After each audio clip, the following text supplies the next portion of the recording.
losing control. I'm seeing red. Watch you rise, watch you fall. Now I'm about to break. Face the pain, no escape. Can you step to this? Face the pain, no escape. Can you step to this? Face the pain. Face the pain, no escape. Can you step to this? Welcome, everybody, to a very special episode of the Fixed Fights podcast with Kurt and Ben. You hear my voice, it's Ben here, also joined by Kurt, but more importantly, no disrespect to Kurt, also joined by Jiu-Jitsu legend, UFC veteran, wildly successful Jiu-Jitsu instructor, the inimitable Tom Deblass. Tom, thanks for joining us. Thank you for having me, fellas. I appreciate it. Yeah, we're happy to have you. I was super jacked.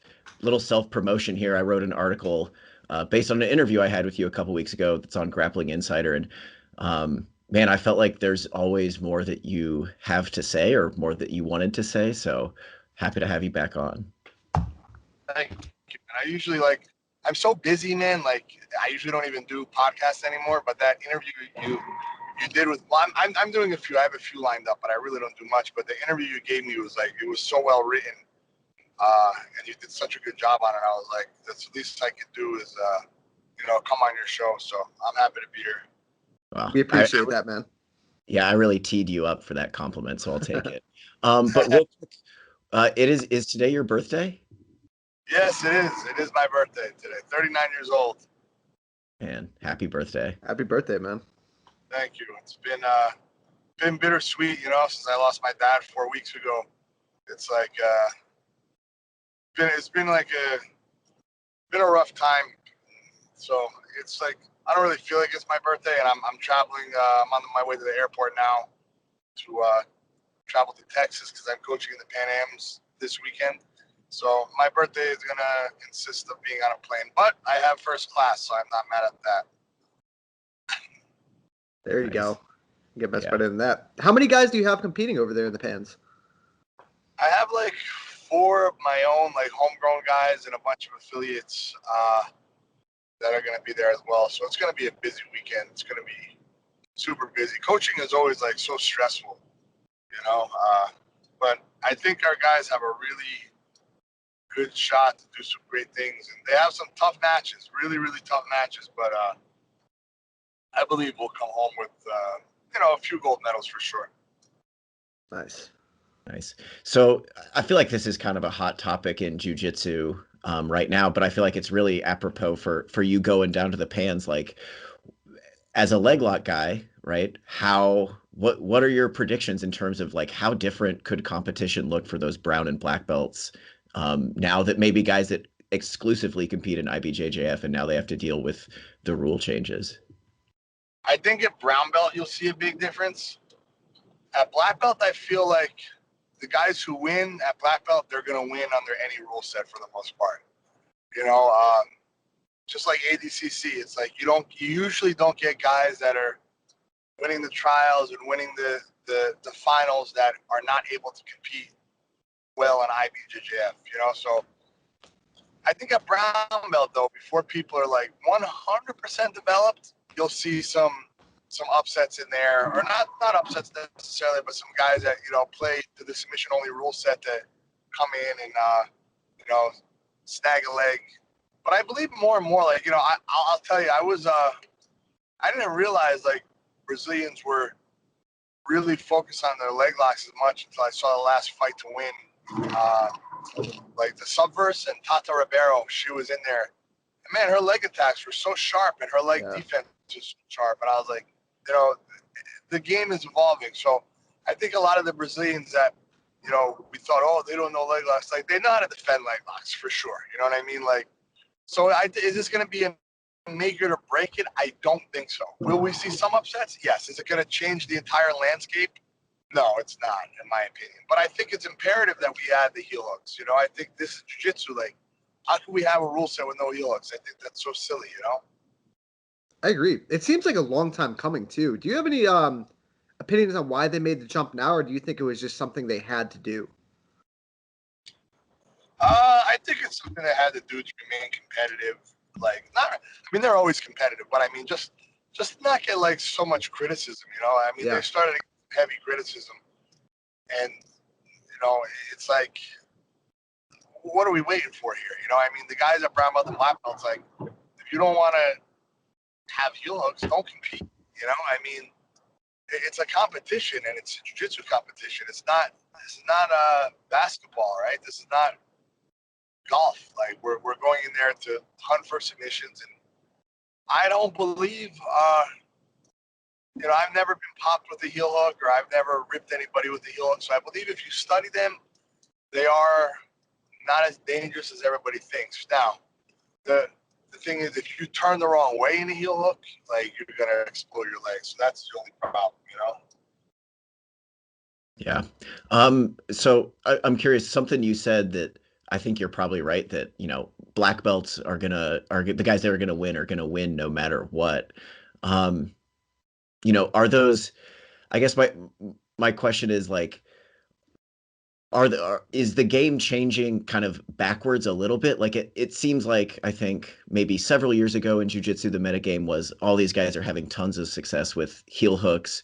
But now you see somebody like Gordon Ryan, right? How's he winning now? Like mounted triangles, mounted arm bars, like Back kind of takes. classic fundamental. A guy like Roberto Jimenez, who's just close guard, arm drag to the back. Um, am I wrong in feeling like, oh, you know, it's not just all leg locks anymore at the highest level. It's like a lot of these guys are doing fundamental jujitsu.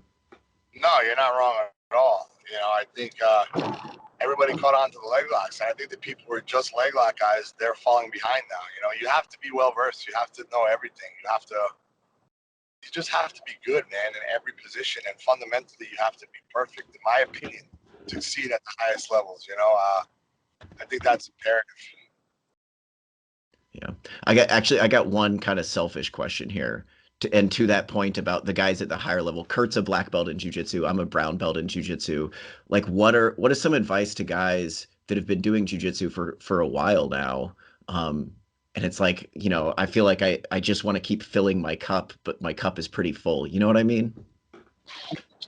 So, I mean, I think a lot of it's review. And the more you learn, the more you'll be able to go back and review things and see it from a different perspective and start looking at things conceptually rather than just techniques, you know, like look at the entire concept of what's going on. You know, you could practice a guard pass, and in that guard pass, conceptually, you know, you're understanding more about the actual guard itself. So I think it's just a matter of opening your mind and also understanding everybody's getting good, everybody's improving, you know, and it's not easy. It takes time. But I would revisit some things that you think you already know and just try to look at it from, you know, a different perspective and really look at. I'm very big at like, I do like positional dominance, you know, because I believe from positional dominance, the submission will find itself, you know. So I think if you can positionally dominate somebody, work on not getting your guard passed, you know, like the fundamentals, like we said, like never being passed, you know, never getting reversed. You know, being able to take the match wherever you want it and be comfortable there, I think is really the next step, in my opinion. Because I think we kind of learn everything, right, by like purple belt, brown belt, but we don't really know how to apply it. And we never know how to apply everything like indefinitely. Like there's always a new way, a better way. And it's important that we stick with it and just keep our mind open as students, not just the black belt, you know? I mean, that's the beauty of jiu-jitsu, right? I mean, even, you know, I'm sure someone like yourself who's been training for a long, long time is still evolving, still learning to this day, right? Just adding stuff onto your game that you can pass on to your students and people that you're around. Oh my gosh, yeah, of course. You know, I won the trials in 2009, and my last trials that I won was 2015. So there was kind of like a huge progression between 2009 and 2015. Like leg locks were in effect, and I was forced to really learn to understand them. You know, because I thought I understood them until I realized I didn't understand them, and forced me to really understand them and elevate my game. And you know, like I'm not a Berimbolo guy, but I understand it very well, and you have to understand everything because even if you don't want to do it, somebody's going to do it to you, you know? So if you don't understand it, you're going to get caught slipping and you're going to be in trouble. Yeah. Here's a question that I wanted to ask you in our first talk, but I think we ran out of time. If if you were in charge of jujitsu as a whole, if there were such a thing, if it was Tom Deblass is in charge of jujitsu as a sport, what is something you would change, if anything?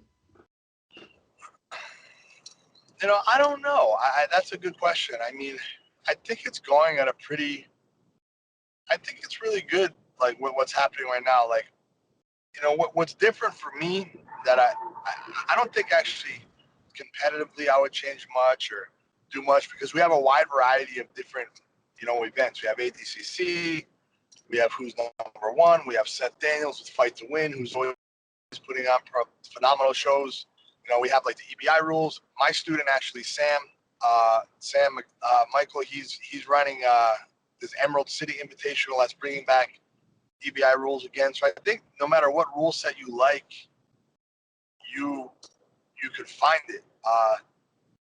And I think it's going pretty well. Like my academy, we do a good job at welcoming everybody and giving everybody a place. We have like it's wild how many students we have, and I don't even advertise now. It's just if you're a competitor, we have it. If you're a non-competitor, we have it. Whatever you're looking for, we have to provide. And I think that's what a lot of jiu-jitsu schools, as a jiu-jitsu community, as academies, I think everybody has to raise the bar and dot their T's. I mean, cross their T's and dot their I's a little bit, and understand that it has to be ran very professionally, the business aspect, and if you're not doing that, you're going to fall behind. You see a lot of guys barely making a living in their academy, and that shouldn't be the case. They should be doing well, while they're also not overcharging their students. And I think that's what happens a lot of times. The owners are struggling so much because they're not doing things necessarily the best way they can. And what happens is they start, hitting people for these fees and upping their memberships and making them buy their gis and stuff like that, to where you shouldn't have to do that because your business should be so smooth. It should be going so well. You don't need to, find money in students that you already have. I find a lot of times in martial arts academies that happens, especially if they add striking art. Now you got to get our gloves, our uniform, our pads. And it's like, man, like people, you go in, that's like buying a car, expecting your car to be, $300 a month. And you're like, oh, wait a second. Don't forget about insurance, $150. Don't forget about collision, another $100. Right. Don't forget about this and that. And it's like, bro, like I didn't have all that money. Like I came here expecting to pay what I was going to pay. So I also think that we're getting very much away. And I could say that a lot of black belts have ruined it. Like there seems to be no hierarchy anymore as far as respect, like no one cares. Everybody says whatever they want to say. And I think that's because a lot of black belts, thought that they understood. Like I tell my students, I could learn from them. If I went into their field or their profession, I would learn from them. Now I've managed to get to a point to where I have reached, success. So I could talk about becoming successful and stuff like that. But when I was a 24-year-old kid opening up my academy, how am I going to sit there and talk, to guys making, $400,000 a year about how to be successful and their goals? Like, no, just teach jiu-jitsu and find a way to inspire them through the mat. So I think a lot of times black belts have tried to be this bigger than life type of thing and made themselves like a demigod, to where it's turned people off, to where like, what, I'm going to do what I want when I want. Everybody's just as important, which everybody is just as important in their own way, right? But if we don't have the black belts, we're not learning. So, while white belts are a necessity, black belts are a necessity, and so are all the belts in between. But when I was coming up through the ranks, I really, if I didn't like something, I didn't get to go home and, I would have just kept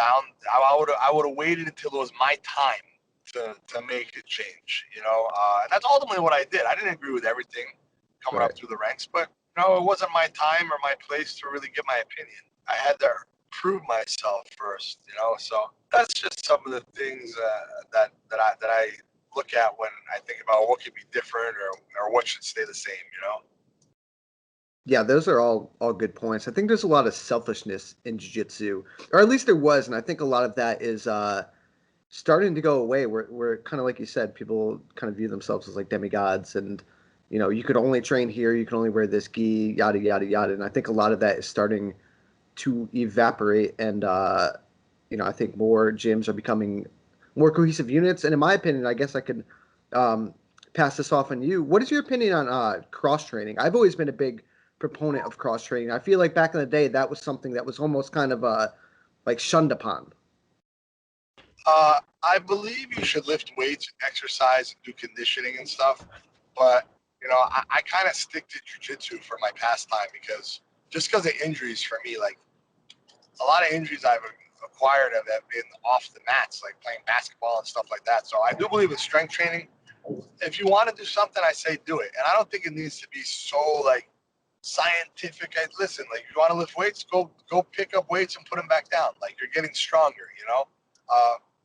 There's no right way when it comes to strength training, but I do think it's imperative. Like you do need to move some kind of weight, I believe, because I think it prevents injury, and you know, cardio has a lot to do with strength.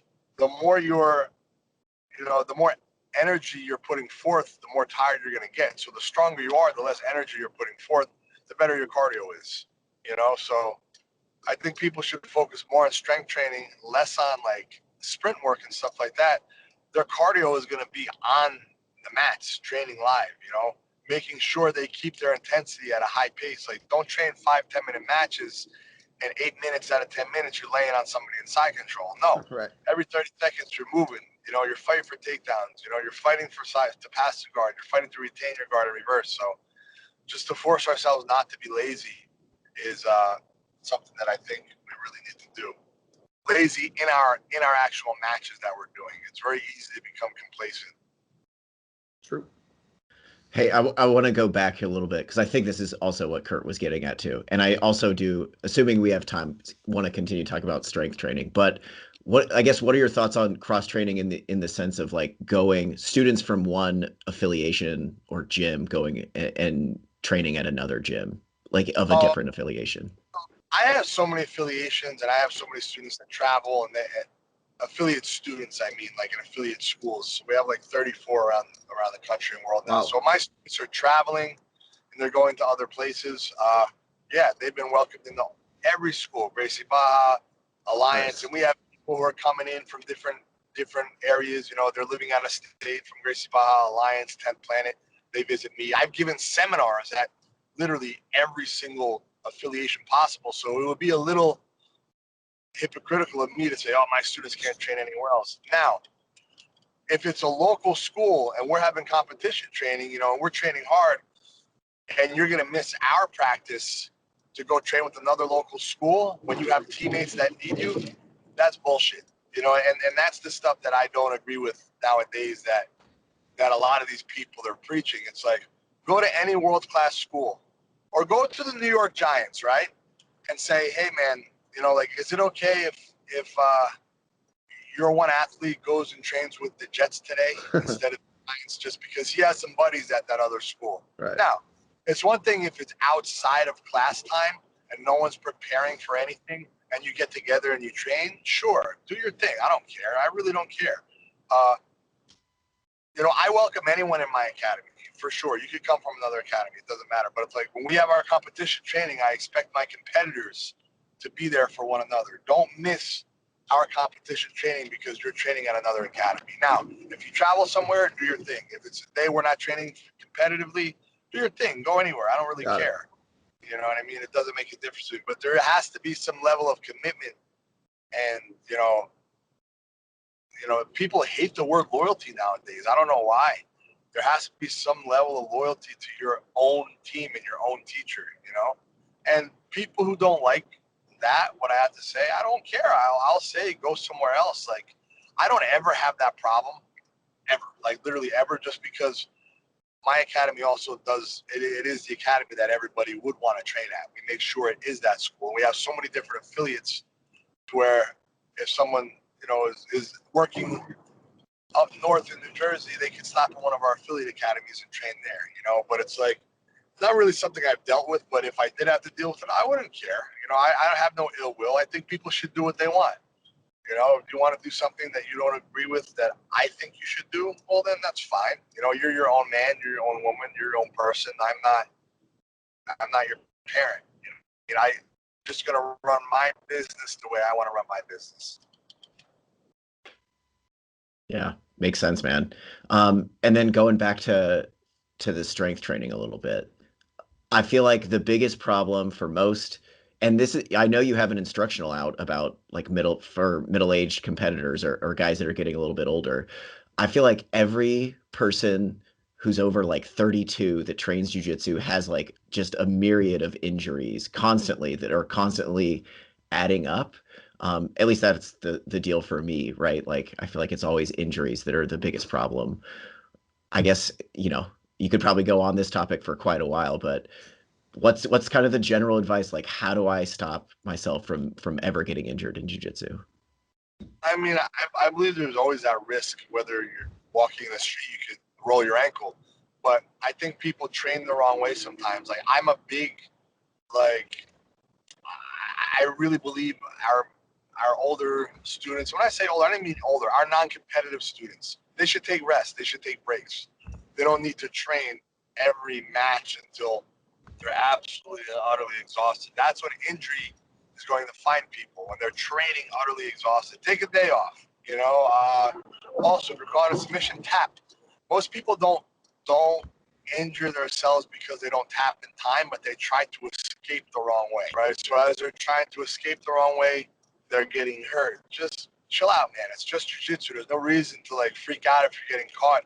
Just tap, learn to compete, learn to fight another day, learn to roll another day, and take a rest when you're tired. It doesn't mean you can't ever train when you're tired, but like, no, if you're going with a bunch of young bucks that are like, they're hungry, let them do 4 or 5 matches in a row. Take your round, take your round off, sit, get your sip of water, come back and train when you're fresh and they're tired, because they need to learn how to compete when they're tired anyway.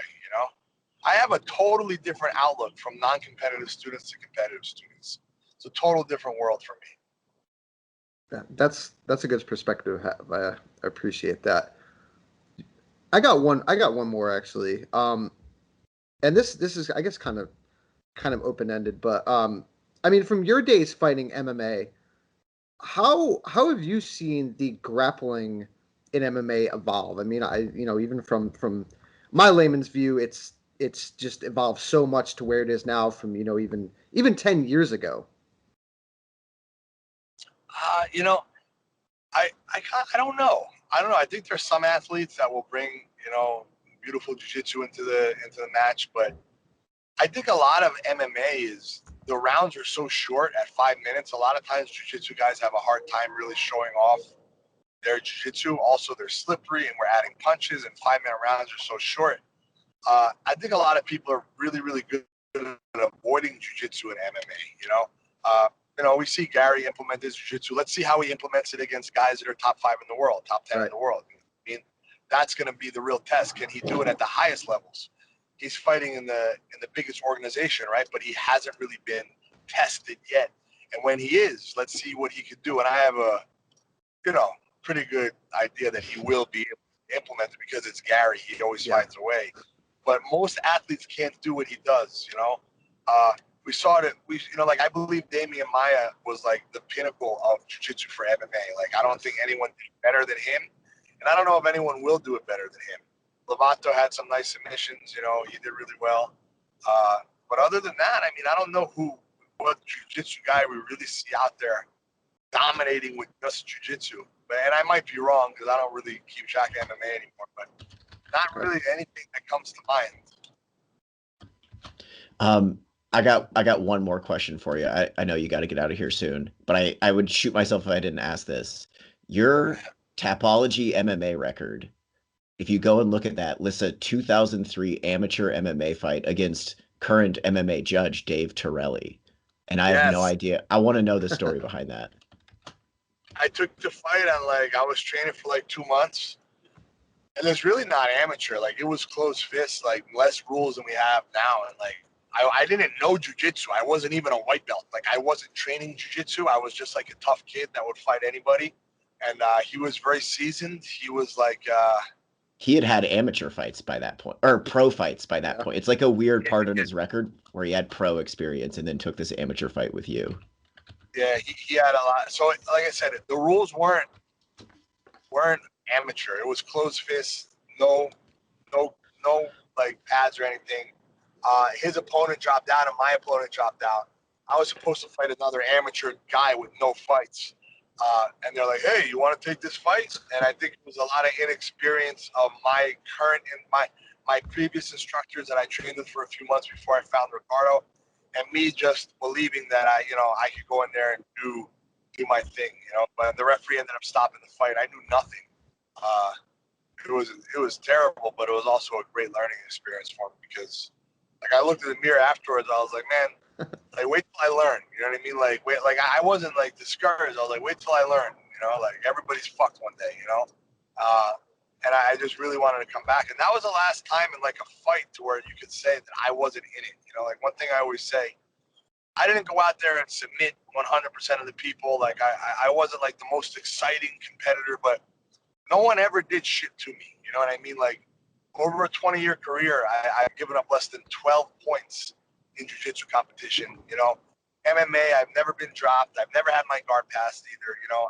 The fights I lost have always, 2 fights in MMA I've lost, which have been close decisions. And in jiu-jitsu, the losses I've had, 98% of them have been by like an advantage or a decision, So I'm thankful in that aspect that I definitely know my jiu-jitsu is like any competition I've been in it. You know what I mean? Like I've never been taken down, guard pass, back taken, choked out from the back or armbar. Like that's never happened to me, and I took 3 years away from jiu-jitsu. After I competed in ADCC 2009, I lost in ADCC 2009. I lost a decision to Cyborg.